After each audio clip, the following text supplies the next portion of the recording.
All right, we are back for another breakdown video. Of course, this is a special occasion because, of course, my favorite unit in the entire game is finally at last getting his Zenkai Awakening. It is, of course, my boy MAJIN Vegeta here. I have not looked at his kit whatsoever. I have not looked at his stats or whatnot. The only thing I know already before looking into his kit is his Zenkai ability, which he's buffing Blue Vegeta Clan, which I'll definitely take that for sure. I don't think that's bad at all. At least in Blue Saiyans, obviously, in a way, it would have been nice just so that way you could Zenkai buff, you know, like a ton of other characters like Ultra Gogeta, you get another Zenkai buff and all stuff, and a lot of other characters. But I think Blue Vegeta Clan definitely could have used it a little bit more, and also that means Sword Hope Trunks, for instance, finally gets another Zenkai buff. So you know what, I'll take it for sure. But other than that, I've not seen anything else of what he does, so I'm going to be taking a look at him for the first time as well as also probably later on this video.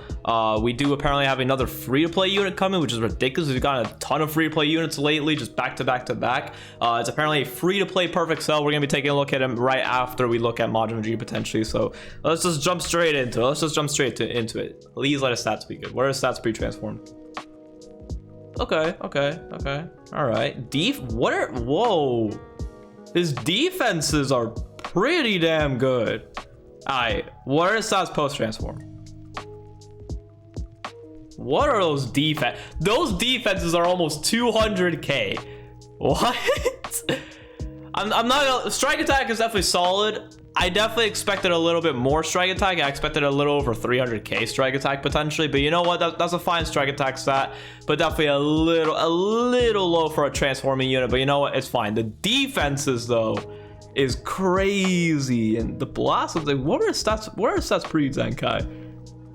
Yeah, dude, what the hell, man? Yeah, his defenses are really damn good. Okay, I see you, MAJIN. Okay, his stats are definitely solid for sure. Again, offensive stats, especially strike attack, would have preferred a little bit higher, but it's fine enough as it is. It also depends on what his kit is looking like. So let's go back pre-transformed. Let's see. So pre-Zenkai, I believe his blue card is just dealing massive impact damage, gain attribute upgrade, minus 30% enemy sustained damage, cut effects for 3 counts per activation, blast armor and charging forward. Did they change that at all? Oh, they just made it so he cuts through 40% sustained damage cut now instead of 30. Okay. Green card pre-Zenkai, flying effects occur on hit, destroyed all of his enemies' cards, lowered their card draw speed by 1 level for 10 counts, and made them take 20% more strike damage for 20 counts on hit. Is that the same? Okay, the only thing that did change is now he makes him take 30% more strike damage, so it makes him take a little bit more damage from the green card. Okay. So main ability pre-Zenkai, he was just transform, heal back 30% HP, and then cancel out downgrades. I'm really hoping that he gets some form of key, perhaps, when he transforms. That'll definitely be pretty nice. Please. Okay, he doesn't. I mean, maybe he can still get in his kit, but okay, at least he does heal 40% HP when he transforms. That's pretty damn good. Holy crap, man. You know what? I'll take that. I guess actually, real quick, I'll just pull up his kit over here on DBZ Space Legends. So that way, I can just much more easily look at his kit and all stuff like pre-Zenkai and post-Zenkai, so that way I don't have to keep going back and forth in games. It can definitely be a little long. So in terms of his actual passive, so his first unique ability, he would get an extra 40% damage inflicted against Goku specifically, and then he would get 50% damage inflicted for 20 counts when he entered the battlefield, and 30% damage reduction for 20 counts, and then he would get an additional 30% damage inflicted for 20 counts if your opponent does not have a remaining Goku character or Goku battle member. Is it the same? Oh, he gets key! Yes, he gets key when he enters the battlefield in his pre-transform state. Okay, good, because he does get key. He already did get key in his post-transform state when he would enter the battlefield, but now he gets key in his pre-transform state. That is I like that a lot. Okay, in terms of actual into the damage buff and the sustained damage cut is the same exactly, right? Yeah, it's literally the exact same thing. Okay, so other than that, they didn't change anything else, but they gave him the key. You know what? That is a very good change. I'm very happy with that. I'll take it, honestly. So second unique beforehand, pre-Zenkai, he would apply the buff effect nullify normal conditions up to 3 times itself when battle starts. So essentially, he's immune to stuff like paralysis, faint, bleed, all those abnormal conditions and all of that. And then he also apply the flying effects to self every time an enemy uses a strike, blast, or special move arts attack while his character is on the battlefield. He get an extra 20% damage inflicted for 20 counts and reduces damage received by 10% for 5 counts. Is that still the same? What the hell? He nullifies up to 5 times? And my freaking Elgato froze. Damn, you love to see it. All right, we're back. All right, so he nullifies up to 5 times now. I know that doesn't really seem like the craziest thing, but that can be pretty good. That could be pretty good against the amount of characters that like could potentially feint him, you know, potentially inflict paralysis and all stuff. Like fighting against Hero Hercule, I mean, wasn't, I guess, the biggest issue with this character just because he would nullify it, I guess. But now you definitely don't have to worry about that. Okay, I kind of like that. Other than that, seems like it's fine. I would have liked it if they increased the amount of time the damage reduction stayed, though, at least for like 10 counts at least. But it is what it is. Okay, so now we're getting to his new passive at this point. So third passive, just please don't be a complete dead unique. Please, I beg. Supply falling effects to self upon or from the battle start until transformation. -2 to strike and blast arts cost cannot be cancelled. 20% of the key recovery cannot be cancelled and restores on health by 5% when changing cover. Okay, interesting. 5% of HP when changing cover. It's definitely not the craziest unique ability. It's pretty like bare bones, honestly. I mean, the key recovery can definitely help for sure. The -2 to strike and blast arts cost, like I'll take it, sure, might as well. Healing, sure, I guess. Like it's nothing really too crazy, but it's just some extra stuff built into his kit. So okay, fourth unique, applies falling effects to self upon landing a strike card. So he heals now as he uses strike cards. Oh god, okay, I like that. That I like. Restores key by 3. Okay, I mean, that's fine, honestly. And then -3 to special move arts cost for 10 counts. I do like the fact that they did actually give him some special move cost reduction when he uses strike cards. I actually do quite like that. Okay, applies falling effects to all enemies when this character enters battlefield if there is a character Trunks battle member in the party. Inflicts attribute downgrade plus 50% strike damage received for 10 counts. Inflicts attribute downgrade plus 3 to strike and blast arts cost for 10 counts. Okay, at least it didn't tie anything else to him wanting a Trunks on the team. At least it's just the debuffs. In terms of the debuffs, like they're solid. It's nothing too crazy, honestly. He can definitely live without needing a Trunks for sure. I need to see his post-transform state, but so far, just those debuffs, I wouldn't really worry too much about pairing him up with a Trunks. Like, yeah, the debuffs would be cool, but they're nothing like too crazy, honestly, and nothing you should really go out of your way in order to get. So they're okay. Okay, at least they didn't tie anything else like super crazy, like give him card draw speed or whatever with the Trunks or whatever. That would have made me a little salty, I'm not gonna lie. But okay. So far, kit is kind of what I expected. Bare minimum changes, but so far the changes they've done are actually good ones, so I'll take it. So now post transformed, I'll pull up his kit now. So main ability, well, actually let's just look at his arts card. So pre-transformed, his blue card did massive impact damage.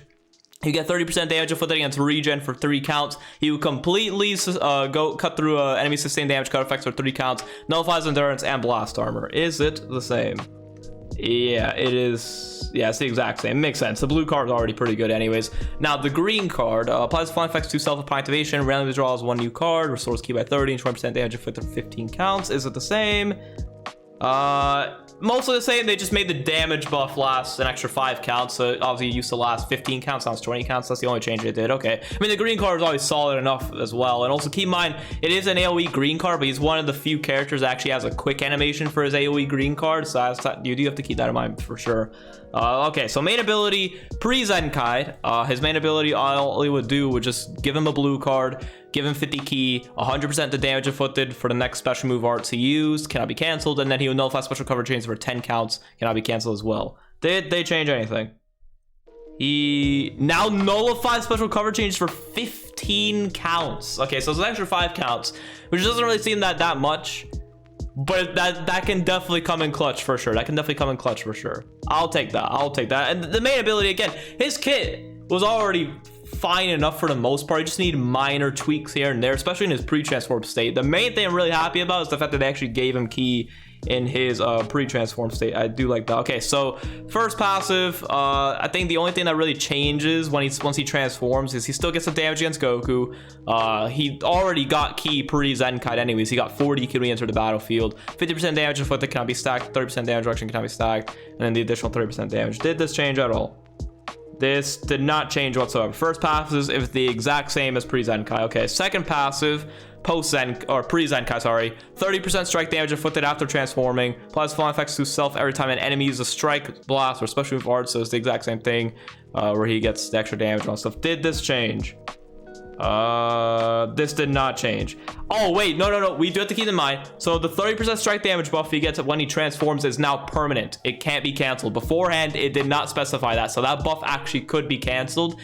I'm very glad that they did that. I'm very glad they did that. Okay, I like that. And then in terms of his new abilities, The only thing that changes here I see is that he gets 30% key recovery now instead of 20%. And then also, wait, the strike and blasters cost beforehand it was just 2, right? Yeah, so they, wow, okay, they just made it 3. Okay, so -3. I mean, I'll take it for sure. The 30% key recovery is nice, and then the healing on cover change is fine. And then the 4th unique is the exact same thing. Okay, so yeah, to be expected. They did some changes, minor changes, but honestly, I'm okay with it. Definitely the minor changes it did, I think will definitely help him out quite a bit. And again, the main thing, I would have said the main thing he really needed, and they didn't give him, which is unfortunate, but it is what it is card draw speed. Some form of card draw speed would have definitely been nice for sure, but it is what it is. At least he's finally getting some form of like cost reduction in his kit and all stuff, which will definitely help out quite a bit for sure. Like, I know it's only like -3 to strike and blast arts cost, but it can definitely come in clutch, you know, regardless of the extra key recovery and all that. The fact that he's lowering his blue card cost for every strike he does. The healing will definitely be nice for sure, and extra key will help. So he definitely, I'm okay with the Zenkai. I'm okay. And then just to show off his Zenkai ability, there it is, Blue Vegeta Clan right there. So there's that. So yeah, his stats though definitely was probably the biggest change that they did to him, honestly. Stats are definitely very good. Again, I would have personally, I was expecting a strike attack to easily be over 300k, but it is what it is. It's still a good strike attack stat. It's just obviously for a transforming unit you would expect a little higher, because there are other transforming units that do have quite higher stats. But his defenses though are crazy. So honestly, who knows? I know he's only getting like 30% damage reduction into his kit, but 30% damage reduction, you know, paired alongside like almost 200k defenses, like base stats, like that can definitely come a long way for sure. It can definitely come a long way for sure. And then also he does build up this extra 10% damage reduction. Granted, it's only for 5 counts. This is something I would have liked for them to change as well. At least make it for 10 counts, the damage reduction he gets as he gets combo. But it is what it is. Overall, I think he's a fine Zenkai, at least on paper. We shall see how he actually is on, you know, in action and all this stuff. So there's that. So overall, I'm not too disappointed. I'm not really disappointed, honestly. I'm quite satisfied with how they made him and all this stuff. So there's that. I guess what I'll do is I'll probably cover Cell maybe in a separate video, or I'll just cover him when I do a showcase. We shall see. I don't know. I just mainly wanted to cover Vegeta, and this video took a little bit longer than I was initially thinking it would, but it is what it is. But definitely let me know what you guys think about Majin Vegeta. I think he's fine personally on paper. Again, we shall see how he actually is in action and all stuff when his Zenkai actually does come out. So with that being said, hope you guys enjoyed, and I'll see y'all in the next one. Peace out. Have a great one, y'all.